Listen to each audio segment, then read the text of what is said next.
Ao contrário dos pré-semitas, que eram comunitários, e nós deveríamos olhar bem o que é o comunitário, mais adiante voltaremos. Os indo-europeus, que viviam naquela estepe euroasiática que vai dos Países Baixos europeus, desde a Holanda até o deserto de Gobi, lá no fim da Ásia, os indo-europeus, porque dominavam o cavalo e o ferro, tinham as armas mais importantes daquela época. Mais que a bomba atômica hoje, para poder comparar. Enquanto os outros não tinham isso, perdiam todas as batalhas. Pois eles se acostumam a vencer os outros na batalha e se achar a si próprios como invencíveis. O que é que um grupo, o que é que um país que se acha invencível faz do vencido? Não precisa olhar hoje o que fazem as guerras do Oriente Médio, daqueles que têm as armas atômicas e proíbem aos outros que tenham suas armas atômicas. Um fulano que tem todas as armas na mão, o que é que faz do vencido? Ele faz do vencido o que ele quiser. Não tem armistício, não tem paz, não tem acordo possível.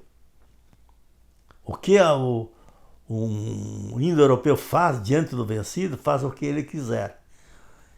Primeiro, eu faço o que quiser da tua terra, a terra é minha e não da comunidade. E faço dela o que eu quiser. Você é meu e faço de você o que você é meu escravo. A escravatura vai entrar definitivamente na história com os indo-europeus. Não existe antes deles. Outra coisa, os frutos da terra não são da comunidade de ninguém, são meus. E eu vou fazer deles o que eu quiser. Estragar, vender, trocar, não interessa.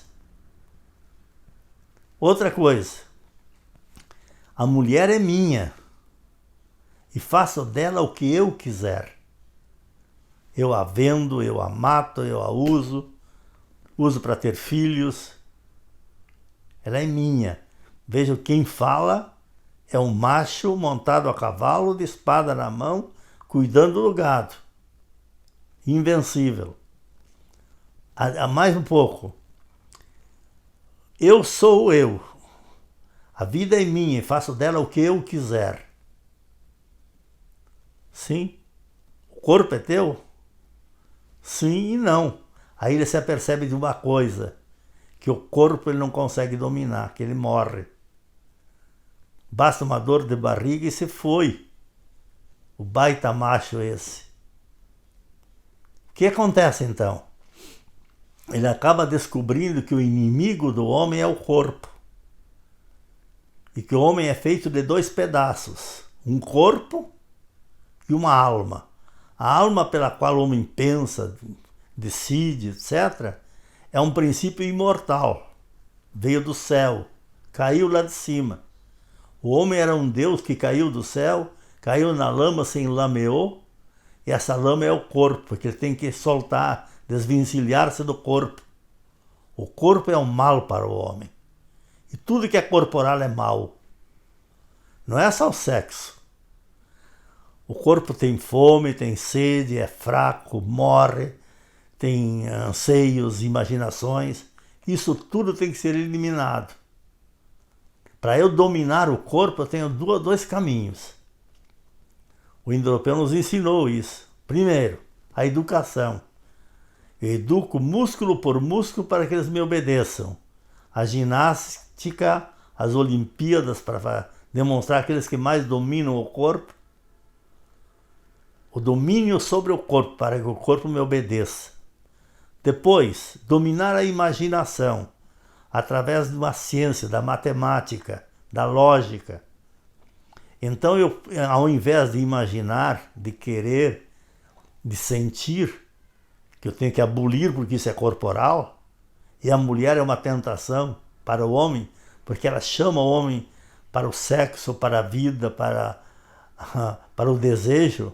A mulher é o símbolo do pecado, então, é má. O homem é senhor e bom. O indo-europeu é essencialmente machista. Os filhos que ela gera para mim são minha propriedade. Agora eu vou falar sobre como é que os indo-europeus fazem com os filhos e com a mulher. Mas só para passar adiante. Mas eu só posso ser dono de mim se eu for dono de Deus, porque Deus não deixa eu ser dono. Proprietário de mim, fazer o que eu quiser. Então eu tenho que ser dono de Deus. Você sabe como é que ele faz para ser dono de Deus? Ele faz um negócio com Deus. O nosso pagador de promessa, mundo afora, tem tudo a ver com isso aí. Quando eu faço um negócio contigo e estabeleço um preço, eu tenho, por exemplo, essa pequena caneta. Digo que ela vale um cruzeiro, R$1. Você diz, eu dou R$1 e me apresenta o R$1. Quando eu ofereci a caneta e recebi o R$1, eu sou obrigado a entregar a caneta. Deus é obrigado a atender a minha prece se eu obedeci a Ele e fiz um sacrifício para Ele. Como é que se domina Deus? O proprietário, a propriedade só é propriedade quando for absoluta, sobre tudo. Sobre a terra, os frutos da terra, sobre os outros trabalhadores da terra, sobre a mulher, sobre o filho, sobre si próprio. Mas sobre si próprio ele se percebe que é um fracasso. Bem como disse Sartre, Jean-Paul Sartre, o homem é um desejo fracassado, um desejo inútil. Nessa linha está verdadeiro, não resta dúvida. Essa propriedade, eu fazer o que eu quero, não interessa se haja excluídos, se haja pobres, se haja viúvas, se haja órfãos, estrangeiros. Todos são meus inimigos. Eu é que sou o centro.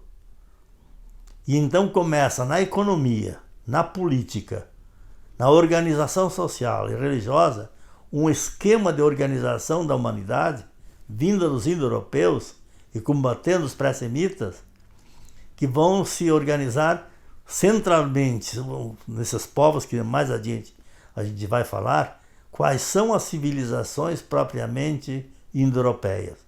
De passada, os medos e persas, que derivam depois para a Grécia, e da Grécia derivam para Roma, como a clássica civilização antiga dos europeus, eles são civilizações indo-europeias.